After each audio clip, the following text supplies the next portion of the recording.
राम जय जय राम,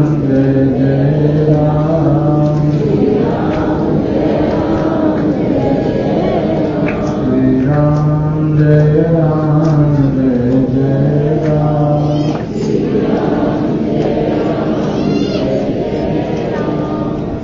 परम प्रेमी सज्जनों, आज के इस सुहाने दिन की होली मेला में सत्संग का सत्र प्रारंभ हुआ। आपने प्रेम की बड़ी ऊंची भूमिका में पहुंची हुई अनेक बातें, अनेक भजनों के प्रसंग सुने। जैसा आपने सुना, बहन जी का खुद का व्यक्तित्व वैसा है। उद्धव का प्रसंग आप सब जानते हैं। भगवान कृष्ण ने उनका मान छोड़ करने के लिए अपने प्रेमी भक्तों के यहाँ भेजा था, गोपियों के यहाँ। अनजान जैसे जैसे उनको नहीं आ रहा और समझाना, थक के कहते हैं कि जाकर उनको समझा दो। वे रात दिन प्रेम का प्रलाप करते हैं। वो भी प्रेम देह के लिए, देह का प्रेम। कृष्ण भी तो देहधारी थे। आध्यात्मिक दृष्टि से देहाध्यास खत्म करने के लिए तो ज्ञान चेतना की का उपदेश किया जाता है कि आत्मा चिन्मय है, अविनाशी है, अदेही है। और फिर अध्यात्म रास्ते का राही देह के लिए ही रटने लग जाए। बहुत पहले मैं इधर भागलपुर क्षेत्र में घूमा करता था, गांव गांव।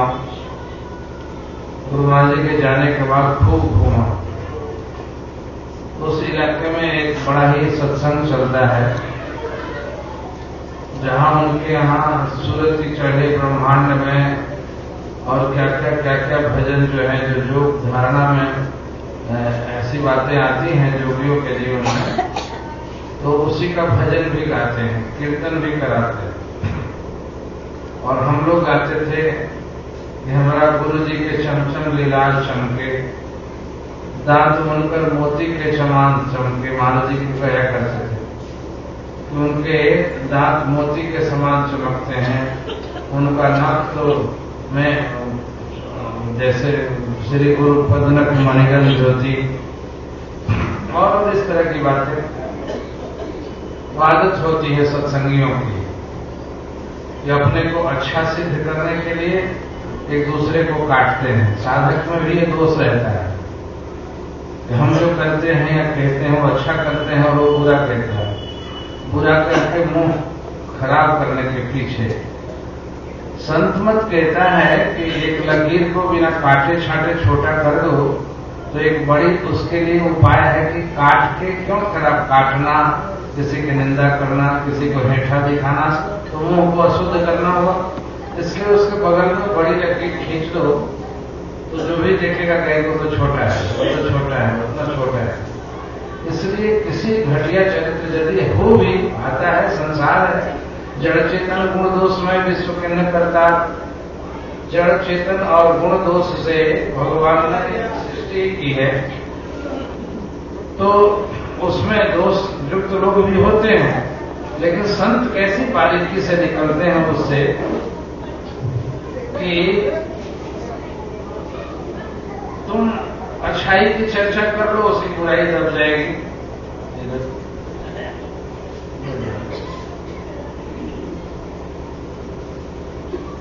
तो मैं कह रहा था तो सत्संग के लोग कहें कि इनके यहाँ तो इंफीरियर पढ़ाई होती है। गुरु जी के देह की चर्चा करते हैं, उनका नाक कैसा है, उनका दांत ऐसा है, उनका शरीर ऐसा है, चरण में नख में ज्योति निकलती है। ये सब तो इंफीरियर पढ़ाई है। हमारे यहाँ तो स्मृति और परलोक पर ब्रह्मांड की पढ़ाई की जाती है।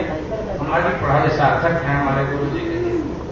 तो बेचारे भोले भाले भगत हमारे आके कहें कि वो लोग तो निंदा करता है, कहता है कि आपकी पढ़ाई इंफीरियर है।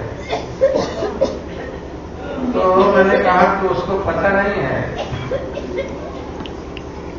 कि एक तो तैराक ऐसा हुआ जो खुद तैर रहा है, दूसरे को भी बुला लिया तैरने के लिए, लेकिन अभी तो उसका खुद ही पता नहीं है कि डूबेगा के बीच में रहेगा, तो अनाड़ी आदमी तो डूब भी जा सकता है।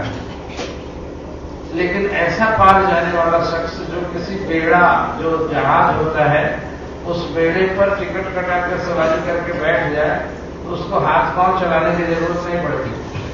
वो बैठे बैठे चुपचाप मूंगफली तोड़ता है और सीटी में जाके गीत गाता है, अलापता करता है, ऐसी बीच में यात्रा कट जाती है।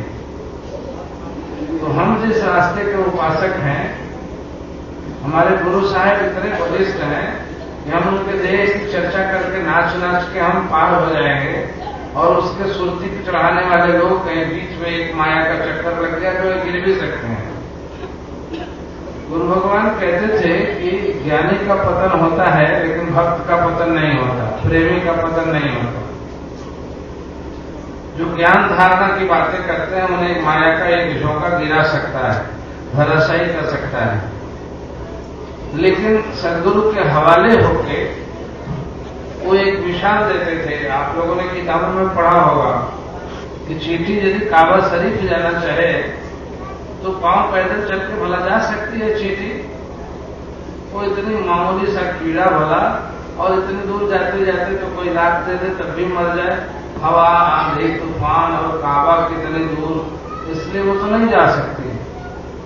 यदि उसको भी तैरने का शौक है काबा शरीफ जाने का, तो किसी उड़नबाज पंछी के पांव में चिपक जाए, और वो इस तरह चिपक जाए कि पांव फड़फड़ाएगा और खूब कारण के हवा के झोंके आएंगे काबा की दूरी तय करने में। वो बहुत हाथ पांव पक्षी मारेगा तब भी उसको छोड़े नहीं, तो ले जाकर उठा के वहां पहुंचा सकता है। तो गुरु जो है अध्यात्म के रास्ते में वो उड़नबाज पंछी है, और जिसके चरणों को कसकर के पकड़ ले। कई के भजन में आपने पढ़ा कि हम मरेंगे तो आपका नाम लेते लेते मरेंगे, मेरा अंतिम दम जो है, अंतिम प्राण तेरे याद करते करते मरेंगे। सारे प्रेम के ही भजन थे, कारण कि हम उसी लाइन के हैं, हम जोगी नहीं हो सकते। आज का जो समय है आदमियों के जीवन का, बहन जी अभी कह रही थी कि क्या ये नदी पार जाने वाले रात ठहर नहीं सकते? गृहशक्ति ऐसी प्रबल, मैं हंसता हूं, कहता हूं कि 1 बजे भी सत्संग खत्म होगा तो ये घर जरूर जाएंगे, उनको यह नहीं लगेगी। और बड़ी खड़ी खड़ी बात कहते थे रामकृष्ण परमहंस देव इस बात में। सब गृहस्थों को चोट लगती है थोड़ी सी बात ये, उन्होंने कहा कि एक बार मछुआरी थी जो मछली बेचती थी, तो वो सिर पे मछली की टोकरी लेके बाजार से लौट रही थी, तो वो किसी मालिन के घर पर जाते जाते उसको शाम हो गई। तो मालिन थी फूल बेचने वाली। पहले के लोग रात बेरात में कोई अतिथि आता था तो उसको ठहरा देते थे। उसने कहा दीदी आज यहीं आ जाओ, कल फिर बाजार कर लेना यहीं से जाके। तो उसने उसको खिलाया पूरी हलवा और रात को सोने को दे दिया चौबारे पर। तो रात में स्वाभाविक उत्साह उठी होगी वो मालिन जो घर वाली थी कि देखें कि सोई है कि नहीं ठीक से, कोई उसको पानी या कोई और चीज तो नहीं चाहिए, कहीं मच्छर तो नहीं काट रहा है। तो देखी कि वो सिर पकड़ के बैठी है बिस्तर पर। पूछी कि बहन सो क्यों नहीं रही है? तो कहा नींद नहीं आती है, माथा चकरा रहा है। कहा माथा क्या चकरा रहा है? तो मालिन के घर में तो फूल ढेर का ढेर रखा हुआ था, जूही का, चमेली का, चंपा का। तो ये फूल की गंध आ रही है, इसी से माथा चकरा रहा है। तो कहा कि अरे सुंदर सुगंधित और कैसे कहते हैं हवा का है, सुंदर मंद और सुगंध। तो ये सुंदर भी है, मंद मंद हवा भी है, सुगंधी भी है, इसमें तो और नींद अच्छी आनी चाहिए थी। तो कहती है कि रोज वहां मछली सूंघ की आदत है ना घर में, इसलिए आज नया नया ये फूल सिर पर पड़ गया है, इसलिए इसमें नींद नहीं आ रही है। और वो बड़ा परेशान हुई कि अजीब हालत है, फूल में तुमको नींद नहीं आती है। तब उसने कहा मछली कहाँ से लाऊं? उसने कहा कि वो टोकरी हमारी जो है उसमें 400-500 सड़ी हुई मछली बिकी नहीं थी, उसको लाकर सिरहाने धर दो तो शायद उसको सूंघते हुए नींद लगेगी। उसने लाकर उसको रख दिया और वो उसी तरह से सूंघते सूंघते सो गई।